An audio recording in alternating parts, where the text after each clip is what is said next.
Улица без фонарей. Так можно было сказать о Менделеева раньше. Теперь ситуация иная. Рабочие уже устанавливают опоры уличного освещения. После начнут прокладывать электрические сети.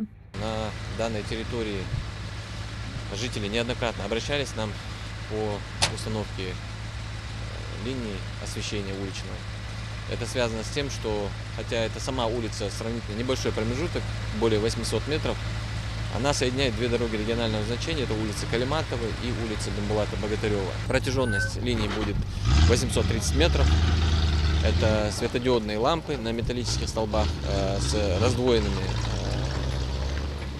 кобрами, то есть она освещает и общественную территорию, тротуар, и непосредственно саму дорогу.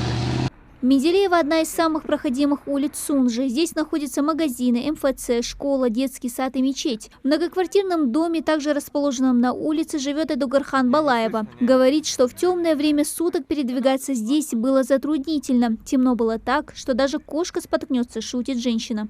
Чего орвали, мясо, идешь вот вечером, идешь вот это, даже в аптеку идешь с фонариком, освещаешь путь, как бы не провалиться куда. Очень даже рады. Тут и на скорую, если идешь, в потемках идешь, и в школу дети ходят, и в магазины люди ходят. Конечно, нужно. Я, например, девочку на работу провожала всегда сама. Она вот ночью же, вот, утром же темно, провожала, потому что освещения не было, и ночью встречала. Уличное освещение проводят за счет средств городского бюджета. Кроме улицы Менделеева, в этом году такие работы провели на Ленина, Плиева, Сейнароева и частично на Грозненской. В следующем 2024-м фонарные столбы поставят еще на 4 улицах города. Мы планируем также охватить еще 4 дороги регионального значения. Это улица Грозненская, улица Энгельса, улица Свердлова и Байджиева. Хашигульгова.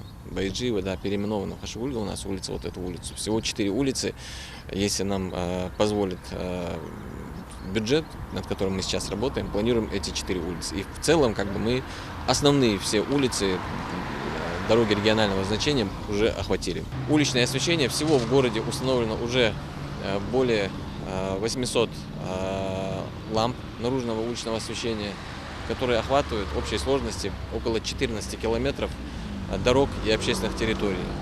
Как отмечают местные власти, проводимое благоустройство позволит обеспечить безопасность пешеходов и создать комфортные условия для передвижения по улицам. Завершить работы на Менделеева планируют в ближайшие сроки. Дана Плиева, Сулейман Костоев. Новости 24.